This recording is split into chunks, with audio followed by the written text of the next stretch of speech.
Auzubillahi minasyaitonirrajim. Bismillahirrahmanirrahim. Alhamdulillahirabbil alamin.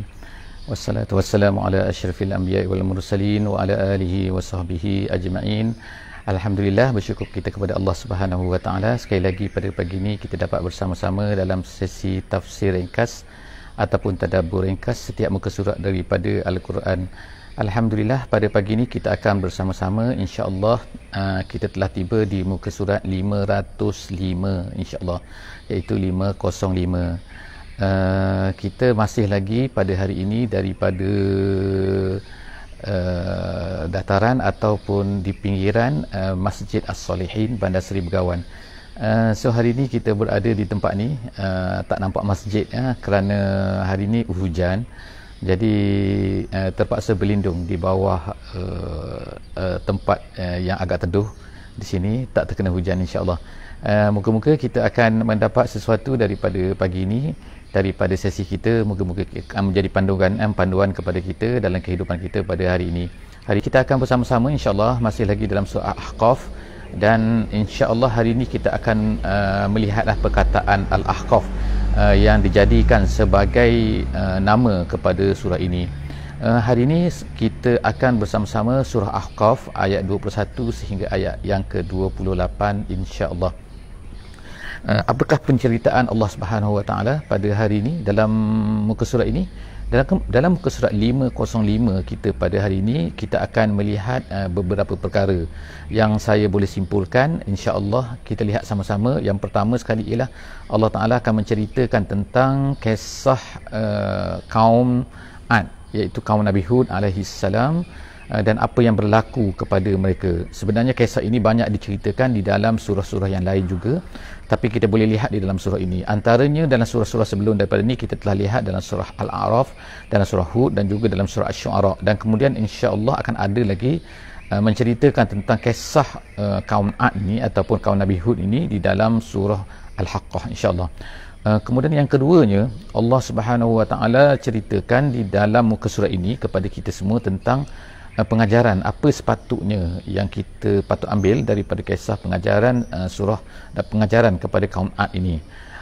Kemudian Allah Taala sebutkan bahawa dia kekalkan rumah-rumah mereka ini supaya dapat dilihat oleh orang-orang yang melihat. Walau bagaimanapun sehingga sekarang mungkin ada orang mengatakan itu adalah tempat kaum Nabi Hud ataupun tidak, wallahu a'lam bissawab. Insya-Allah kita akan lihat nanti, insya-Allah. Yang ketiganya, perkara yang Allah Taala nak sebutkan di dalam muka surat ini ialah sikap orang-orang Quraisy, sikap orang-orang yang dihadapi oleh Nabi sallallahu alaihi wasallam, iaitu mereka ini sepatutnya mereka ambil pengajaran daripada apa yang berlaku kepada kaum Ad ini, kerana ianya berlaku di tanah Arab dan mereka tahu dan mereka dapat lihat, mereka dengar cerita dan sebagainya apa yang berlaku kepada kaum Ad ni. Jadi kaum Ad ni sebenarnya lebih hebat lagi daripada kaum Quraisy, dan sepatutnya mereka ni ambil pengajaran. InsyaAllah kita akan baca, insyaAllah, daripada ayat 21 sehingga ayat 28 pada pagi ini, insyaAllah. A'udzubillahi minasyaitonirrajim. Wazkur akha adin iz anzara qaumahu bil ahqaf wa qad khalatin nuzur min baini yadayhi wa min khalfihi alla ta'budu illallah inni akhafu alaikum azaba yaumin azim. Sadaqallahul azim. Allah Taala sebutkan sini, ingatlah, iaitu kamu lihatlah, kamu perhatikanlah, jangan lupa terhadap satu perkara, iaitu apa yang telah berlaku kepada akha adin. Akha adin ini dinamakan Nabi Hud ini sebagai akha adin. Akha ni makna saudara, adin tu ialah kaum Ad itulah. Kenapa dinamakan akha adin? Adakah mereka Nabi Hud ini sama dengan mereka? Tidak. Sama apa? Maknanya sama dari segi agama? Tidak. Nabi Hud alaihi salam berbeza daripada kaum Ad ni. Kenapa? Kaum Ad memang betul dia adalah salah seorang dari segi keturunan dia sama, tetapi dari segi agamanya tidak. Jadi ikhtilafuddin kat sini, berbezanya agama. Sebab biasanya kegunaan ni, akha ni ialah biasanya digunakan untuk persamaan dari segi agama. Kalau nasab, kalau keturunan, sama, kita panggil sama perut, sama rahim, sama, itu pun kita kadang kita panggil saudara juga kan, iaitu adik-beradik. Tetapi Nabi Hud alaihissalam ni dia betul dari segi nasab dan keturunannya dia memang daripada keturunan Ad. Tetapi dia berbeza daripada mereka kerana dia telah mendapat wahyu dan dia menjadi sebagai salah seorang daripada rasul yang diutuskan oleh Allah Subhanahu Wa Taala. Jadi apa Allah Subhanahu Wa Taala ingatkan, Allah Taala sebutkan ini akha Ad, dia maknanya bukan orang lain. Artinya dia ni sebahagian daripada kaum Ad tu dari segi keturunannya. Iz anzara qaumahu. Jadi apa yang patut kita ingat, bukan ingat cerita bukit dia, bukan ingat cerita bangunan dia, tapi nak kena ingatnya ialah apa yang berlaku kepada apa yang dibuat oleh Nabi Hud alaihissalam kepada kaum Ad, iaitu dia memberi peringatan. Tu kerja dia, itu yang patut kita ingat, memberi peringatan kepada kaumnya, iaitu bil ahqaf. Ahqaf ni ialah daripada perkataan hikfun. Hikfun ni artinya ialah pasir yang besar, yang tinggi, bentuk dia panjang dan kemudian dia tu melengkung. Kita kata macam crescent, macam bulan sabit macam tu kan. Itu jadi memang kita tengok di padang pasir, itu bentuk dia kan, pasir tu tinggi seolah-olah macam bukit. Sebab itulah kadang-kadang diterjemahkan ahqaf ni sebagai bukit-bukit pasir. Tapi asal bahasa ahqaf ni ialah hikfun. Satunya hikfun, kemudian jamaknya ialah ahqaf. Jadi artinya bukit-bukit, maknanya pasir-pasir yang banyak, yang tinggi macam bukit. Itu ahqaf. Jadi di situlah tinggalnya kaum Nabi Ad ini. Dikatakan tempat ini ialah, menurut ahli tafsir seperti Qurtubi, dia menyebutkan bahawa tempat ini ialah di utara Hadramaut, dan kalau ikut dalam peta sekarang lah iaitu berhampiran dengan Rabu'ul Khali. Rabu'ul Khali ini adalah satu padang pasir yang berada di timur Arab Saudi. Jadi maknanya tempat itulah lebih kurang kan, wallahu alam bisawab, dengan tepatnya wallahu alam kita tak tahu kan. Tapi di antara negeri Oman, di antara negeri Yaman sekarang, dan juga di antara negeri Saudi. Jadi tengah-tengah tu, kawasan tu, itu nama dia Ahqaf. Tempat itulah kaum Ad tu berada. Jadi mereka ni telah membina tamadun yang hebat, dan mereka ni mempunyai ketinggian sebagaimana disebutkan oleh Allah Taala sangat-sangat tinggi kan. Sangat tinggi, maknanya mereka ni bukan pendek-pendek lah macam kita sekarang kan, tapi mereka ni tinggi-tinggi. Pokok kurma tu mereka boleh cabut macam tu sajalah, maknanya macam rendah lah bagi mereka kan. Kemudian apa yang dikatakan oleh Nabi Hud alaihissalam kepada mereka ni, alla ta'budu illallah. Itu dia punya message yang dibawa oleh rasul-rasul semuanya. Bukan Nabi Hud saja, tapi Allah Ta'ala nak menceritakan juga di sini, iaitu apa? Persamaan di antara apa yang dibawa oleh Nabi Hud alaihissalam dengan apa yang dibawa oleh nabi-nabi sebelum daripada Nabi Hud, dan juga apa yang dibawa oleh nabi-nabi selepas daripada Nabi Hud, sama saja. Alla ta'budu illallah. Kemudian inni akhafu alaikum azab yaumin azim.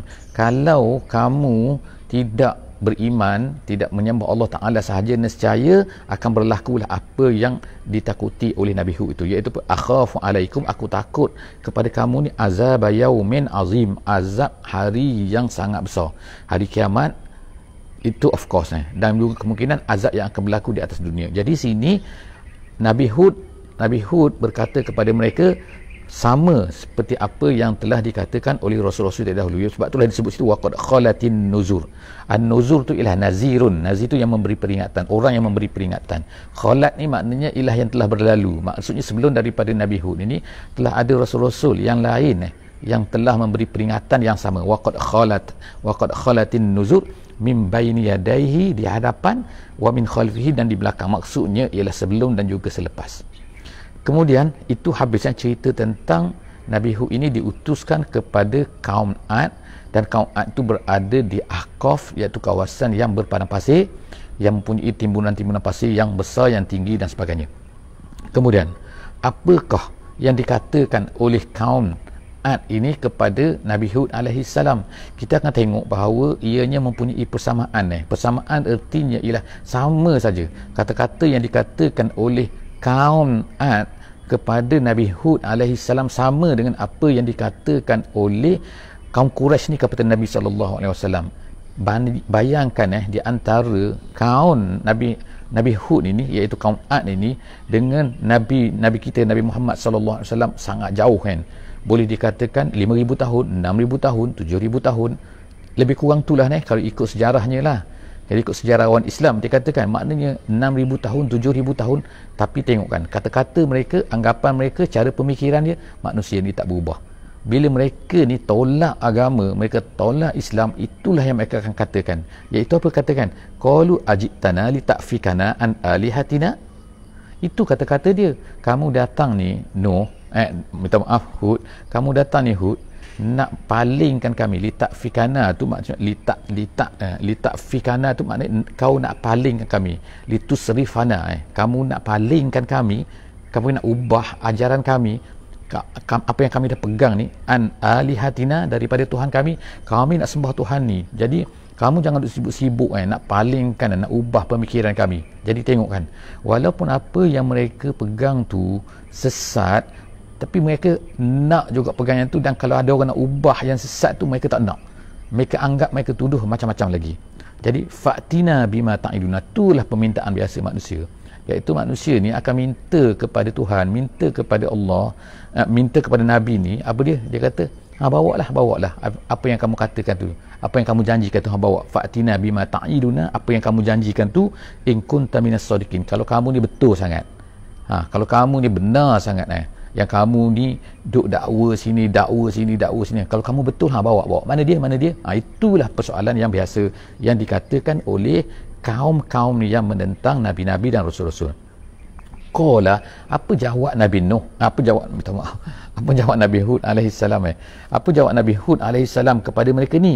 Qala innamal ilmu indallah. Masalah ilmu ni apa? Iaitu ilmu ni bila datangnya azab tu, itu terserah pada Allah, itu bukan kerja aku. Kan Allah Ta'ala nak datangkan ke, bila ke, esok ke, lusa ke, lepas kamu mati ke, sebelum kamu mati ke, itu bukan kerja aku. Qala innamal ilmu indallah. Jadi kalau kita lah pada hari ini kan, sebagai pendakwah, sebagai penyampai Islam, kalau orang tanya kita kan, kalau orang tolak kita, mana dia, bila lagi, kita akan jawab jawapan yang sama lah seperti ini. Kita akan katakan apa? Iaitu kata innamal ilmu indallah. Masalah ni serah pada Allah bila-bila ni. Wa uballirukum ma ursiltu bihi. Aku ni hanya menyampaikan apa yang diwahyukan kepada aku, apa yang aku diutuskan. Itu saja kerja aku, iaitu menyampaikan al-balagh. Kemudian tu walakinni arakum qauman tajhalun, kata Nabi Hud alaihissalam, tapi aku lihat kamu ni memang orang-orang yang tajhalun, yang tak tahu, tak faham, tak sedar, tak nampak apa yang aku nak katakan ni. Jadi nampak apa yang dikatakan oleh Nabi Hud alaihissalam tu, jawapan dia ialah susahnya kan, kamu ni tak nampak-nampak juga kan. Maknanya kesedihan Nabi Hud alaihissalam kan dengan apa. Jadi nak beritahu kepada kaum dia, kamu ni memang tajhalun. Falamma ra'auhu aridon. Jadi sekarang ni tiba-tiba datanglah apa, iaitu dikatakan di sini, kita sekarang pada ayat 24, insya-Allah siapa yang ada Quran tu insya-Allah boleh buka Quran, boleh tengok sama-sama. Siapa yang ada kemudahan lah untuk buka Quran sekarang ni, siapa yang tak ada, siapa yang susah dalam kereta dan sebagainya, tak apalah, dengar sajalah. Tapi orang-orang yang ada Quran insya-Allah boleh buka. Allah Ta'ala sebutkan sini kan, selepas daripada tu apa yang berlaku, dikatakan oleh ulama tafsir, lalu datanglah kemarau yang panjang. Jadi bagi mereka hujan ni sangat penting lah. Dan mereka ni sangat suka kalau tengok ada awan tu datang. Sebab setiap hari kita sekarang ni banyak hujan. Bahkan setengah-setengah tempat di Malaysia, saya tengok dalam video semalam, memang hujan mencurah-curah dan banjir banyak tempat lah kan yang berlaku lah, terutama di Kuala Terengganu. Jadi sekarang ni apa yang kita tengok kan, iaitu kan mereka ni kaum Nabi Hud ni, atau kaum Ad ni ataupun kaum Nabi Hud ni, mereka ni pun lihatlah sebelum daripada tu, iaitu apa berlaku, kemarau. Jadi mereka ni sangat menanti hujan. Tiba-tiba mereka nampaklah awan. Jadi sebab tu Allah Taala sebut sini kan, iaitu apa dia, falamma ra'auhu. Hu tu apa? Tak disebutkan hu sini. Hu tu nya lah kan. Tapi nya di situ setengah ulama tafsir kata hu tu ialah awan, sahaban. Jadi falamma ra'auhu ra'a sahaban. Apabila mereka tu melihat awan, aridon tu maknanya merentang. Merentang tu maknanya bukan kecil lah awan tu kan, bukan seketul awan tu kan, tapi awan tu besar, merentang begitu, dan warna dia gelap. Gelap tu maknanya dia tu adalah macam hujan lah maknanya kan, aridon. Jadi mereka pun berkatalah kan, mustaqbila audiyatihim, yang sedang menghala kepada wadi mereka, tempat mereka tinggal. Jadi Allah SWT sebut ni mereka itu tinggal di satu wadi, kemudian tiba-tiba datang tengok awan tu nampak merentang besar tu kan, sedang menghala kepada mereka. Jadi mereka pun macam gembira lah, qalu haza aridum mumtiruna. Jadi mereka pun kata, wah, tengok kan awan ni nak bawa hujan kepada kita. Gembiralah mereka ni kan, sebablah lama tak ada hujan ni kan. Aridum mumtiruna, mumtir tu matar, matar tu yang akan menghujudkan kita semua. Bal. Sekarang kembali semula kepada kata-kata Nabi Hud alaihissalam. Nabi Hud kata apa? Bal. Itu jadi bal, itulah kata-kata Nabi Hud. Nabi Hud berkata bal. Bal tu maknanya tak apa? Tak apa dia kata? Huwa mastajaltum bihi. Nabi Hud kata tak. Itu yang kamu minta nak cepat sangat tu. Iaitu apa? Yang kamu nak cepat tu, nak cepat minta sangat tu. Apa dia? Iaitu azab tu. Yang kamu minta daripada aku tu. Mana. Sekarang ni itulah dia yang datang tu. Mereka mula-mulanya tak percayalah kan tapi Nabi Hud kata rihun fiha azabun alim. Ianya adalah angin dan tetapi dia mempunyai azab yang pedih, azab yang bersangatan yang datangnya daripada Allah Subhanahu wa taala.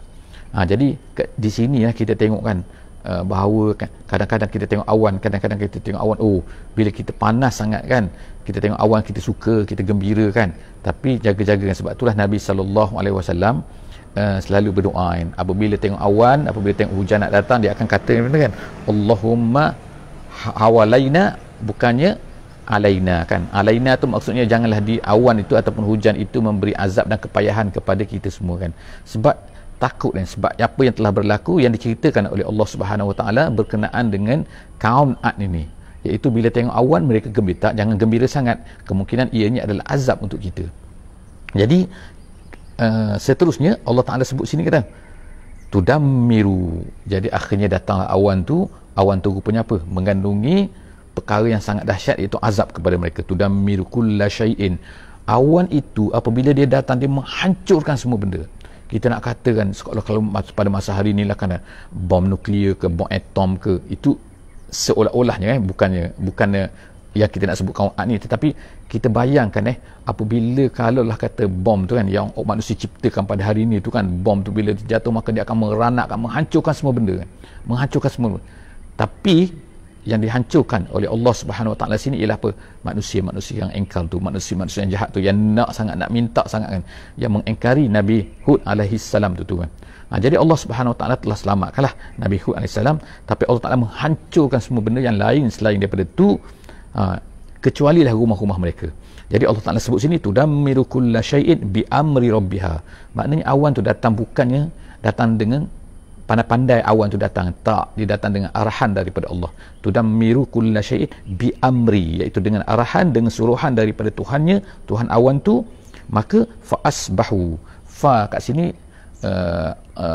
Allah Subhanahu Wa Taala kata, Allah Ta'ala, ulama-ulama bahasa sebut, dia kata fa ini fa al-fasihah nama dia. Fa al-fasihah ni kalau orang belajar bahasa Arab kan, dia akan jumpalah kan, fa ni ada fa sababiyah, ada fa taqibiyah, ada fa nama dia fa fasihah. Itu dalam balaghah ada disebutkan. Jadi insya-Allah tak sempatlah kita nak explain kan apa perbezaan di antara fa ni, tapi fa di sini ialah fa al-fasihah nama dia. Fasihah tu maknanya dia nak menceritakan bahawa ada perkataan yang dimahzufkan, ada ayat yang dimahzufkan, yang dipadamkan, yang tidak disebut sebelum daripada ni, yang kita boleh faham daripada ayat itu sendiri.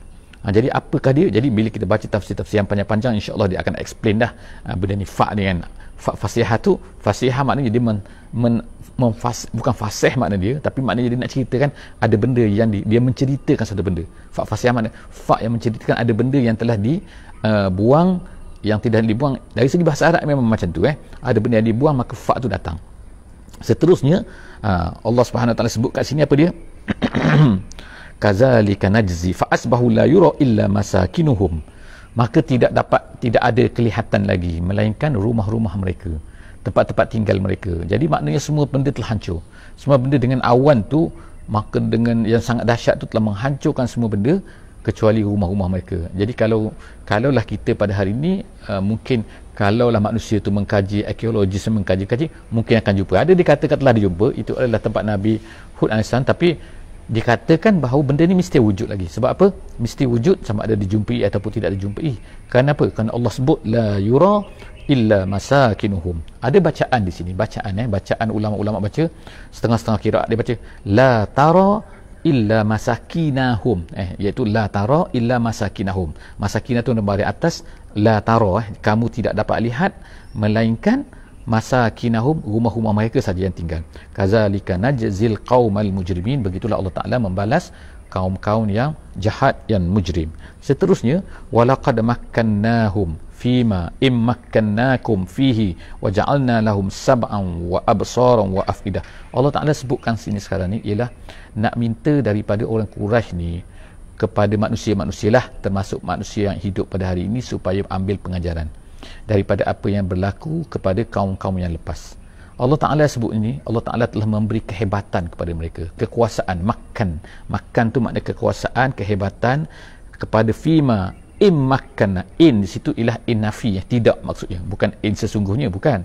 In situ maknanya tidak. Jadi Allah Ta'ala kata walaqad makkannahum, Allah Ta'ala beri kepada kaum Ad ni kehebatan yang mana Allah Ta'ala tak beri kepada kamu semua. In makkannakum fi, kepada orang Quraisy tak beri, kepada kaum-kaum yang lain pun tak beri. Waja'alna, jadi kalau manusia lah pada hari ini dia rasa dia ni hebat, dia rasa dapat bina bangunan, dia rasa contoh lah kan, tapi manusia mestilah merasai bahawa kehebatan manusia pada hari ini tak boleh nak melawan kehebatan yang dapat dicapai oleh manusia pada ketika itu, pada zaman terdahulu lagi. Jadi kalaulah umat-umat terdahulu yang hebat-hebat ni dihancurkan oleh Allah Subhanahu Wa Taala, jadi apakah sangat apa yang dibuat, apa yang dicapai oleh manusia pada hari ini. Manusia maknanya boleh dihancurkan oleh Allah Subhanahu Wa Taala begitu saja. Jadi Allah Taala sebut sini wala immakkannak walaqad makkannahum fima immakkannakum, kami tak beri kepada kamu kekuatan itu fihi. Kemudian Allah Taala kata apa? Allah Taala beri kepada mereka ni, iaitu kepada mereka, kepada kaum Ad ini, iaitu apa? Allah Taala beri sam'an, kemudian tu absara, kemudian afidah. Jadi setengah ulama menafsirkan sam'an, absaran wa afidah ini ialah dengan makna kekuatan, anak-anak yang ramai, penduduk yang ramai, dan juga harta-harta yang banyak. Setengah ulama menafsirkan begitu. Setengah ulama menafsirkannya direct lah, iaitu pendengaran, penglihatan dan juga hati. Iaitu dengan ketiga-tiga ni mereka dapat membina empire mereka, dapat membina kekuatan mereka kan. Yang mana perkara ni disebutkan oleh Allah Subhanahu Wa Taala nak tunjukkan bahawa Allah tak beri kekuatan dan kehebatan ini kepada kamu manusia, kaum Quraisy di depan Nabi SAW, dan juga apa yang berlaku, apa yang diperoleh oleh manusia, walaupun kita nampak hebatlah pada ketika ini. Jadi kalaulah kita nampak hebat apa manusia pada ketika ini, nescaya samalah seperti apa yang berlaku kepada manusia-manusia yang hidup di zaman Firaun, yang melihat kehebatan Firaun, melihat Firaun tu hebat, jadi mereka kagum dengan Firaun, akhirnya mereka pun menyembah apa yang dibawa oleh Firaun. Jadi seterusnya di sini Allah Taala kata mereka ni hebat, fama aghna, tapi apakah kehebatan mereka itu dapat mengelakkan mereka, menghalang mereka daripada azab Allah? Jadi jawapannya tidak kan. Jadi jawapan di sini Allah Taala sebut sini kan, iaitu fama aghna, tak akan dapat mengelak pun mereka ini, memberi sedikit pun, anhum sam'uhum wala absaruhum wala afidatuhum, apa-apa yang mereka ada tu langsung tidak dapat menghalang mereka. Allah Taala sebut sini perkata apa ni? Min syai'. Min syai' ni maksudnya bila disebut min syai' artinya sikit habuk pun tak ada. Sikit, walaupun sedikit pun tak ada. Maknanya tak adalah kekayaan mereka ke, kekuatan mereka ke, mereka yang bilangan mereka yang ramai ni dapat menghalang daripada azab Allah Subhanahu Wa Taala. Min syai', walaupun sedikit. Iz kanu yajhaduna bi ayatillah. Kenapa? Kerana bila mereka itu menafikan tanda-tanda Allah, ayat-ayat Allah Subhanahu Wa Taala, wa haqa bihim ma kanu bihi yastazi'un, maka terkenalah kepada mereka azab yang mana mereka mempermain-mainkan dulu. Seterusnya ayat sebelum terakhir, insya-Allah dua ayat sebelum terakhir, Allah Taala sebut wa laqad ahlakna ma haulakum minal qura. Wahai orang Quraisy, wahai manusia semua pada hari ini, kamu tengoklah kan, sesungguhnya Allah Ta'ala telah binasakan banyak kan, ramai ya Tuhan, ma haulakum minal qura, kampung-kampung. Di sini bukan kampung lah, maksudnya ialah bandar-bandar, negara-negara di sekeliling kamu. Kita boleh lihat kan apa yang ditinggalkan oleh manusia, sehingga pada hari ini kita boleh tengok Firaun meninggalkan piramidnya, kaum Aztec ada meninggalkan, kaum Maya ada meninggalkan, China, Babylon, di Athens, di Greece, dan macam-macam lagi kan, banyak lagi tempat-tempat yang manusia mungkin tak jumpa lagi. nanti manusia akan jumpa lah tu, jumpa. Jadi semua ni adalah Allah Ta'ala nak katakan bahawa kami telah hancurkan apa yang ada di keliling kamu. Wasarrafnal ayat. Sarraf ni bukan yang makna palingkan, tapi sarraf sini ialah maksudnya ialah pelbagaikan. Dan juga maknanya ialah karrarna, iaitu sarrafna, karrarna wa nawwa'na, kami pelbagaikan dan kami ulang. Makna Allah Ta'ala sebutlah, sebab tu kita tengok dalam Quran kan, dia ulang. Jadi rupanya Allah Ta'ala memang sebut kan, karrarna, sarrafna, kami telah ulang-ulangkan, sarrafnal ayat, kami ulangkan tanda-tanda kehebatan Allah Subhanahu Wa Ta'ala, kami pelbagai bentukkan supaya manusia ni faham. Lalu Allah Ta'ala kata apa? La'allahum yarji'un, supaya mereka ini kembali kepada Allah Subhanahu Wa Ta'ala. Manusia pada hari ini kita akan lihatkan, jadi kitalah, tanggungjawab kita lah untuk menyampaikan Al-Quran ni kepada semua manusia, supaya manusia ni kan dengar, walaupun dia rasa macam berulang, tapi kita pelbagaikan sebagaimana pelbagainya Al-Quran itu menceritakan tentang ayat-ayat Allah Subhanahu Wa Ta'ala. Falaula, yang terakhir, falaula, Allah Ta'ala sebutkan sini pula ayat itu apa kan, dahlah mereka ni sembah, kalaulah mereka ni menyembah patung ke, tak patung ke, menyembah apa-apalah saja atas dunia ni kan, mengikut apa-apa saja, adakah apa yang mereka sembah di atas dunia itu dapat mengelakkan mereka daripada azab, dapat menolong mereka daripada azab Allah Subhanahu Wa Ta'ala? Jadi Allah Ta'ala jawab di sini, wa falaula nasarahumul ladzina takhuzu min dunillahi qurbanan alihah. Kenapa falaula kat sini dalam tafsiran dia kata halla ni, kenapa, mana dia, itu maksud dia kan, halla, dah panggil lah, iaitu apa-apa yang mereka sembah selain daripada Allah sebagai kurban tu maksudnya mendekatkan diri, liyuqarribuna ilallah, maksud mereka ni alihah, Tuhan-Tuhan yang mereka dekatkan diri tu, yang mereka sembah. Mana dia Tuhan tu, adakah, kenapa tak panggil untuk tolong mereka apabila datangnya azab Allah, sama ada dunia ke akhirat ke? Panggillah, mana dia, boleh ke? Jadi Allah Ta'ala kata memang tak boleh. Bila ayat macam ni makna tak boleh. Badallu anhum, dallu tu maksudnya ghabu tu makna hilang, tak datang, mana dia, tak boleh tolong lah maksudnya. Bal dallu, bahkan sebenarnya tak boleh tolong pun, dallu anhum, lari daripada mereka, hilang daripada mereka, tak dapat tolong mereka pun. Wazalika ifkuhum, itu semua adalah tipu mereka saja. Kizbuhum, makna tipuan mereka saja, yang kata ini Tuhan, ini apa ni, ini yang dapat bantu mereka dan sebagainya, ataupun tidak Tuhan. Wa ma kanu yaftarun, dan itu juga adalah pembohongan apa-apa yang mereka dakwakan. Alhamdulillah, setakat itu sajalah insya-Allah muka surat 505 kita pada hari ini. Insya-Allah kita jumpa lagi insya-Allah di hari esok muka surat 506. Aqulu qauli hadza wa astaghfirullahal azim li wa lakum. Insya-Allah jumpa lagi insya-Allah, kalau Allah Taala izinkan. Berjumpa lagi esok insya-Allah. Bismillahirrahmanirrahim. Wal 'asri innal insana lafi khusr illa allazina amanu wa 'amilus solihat wa tawasaw bil haqqi wa tawasaw bis sabr. Wassalamualaikum warahmatullahi wabarakatuh.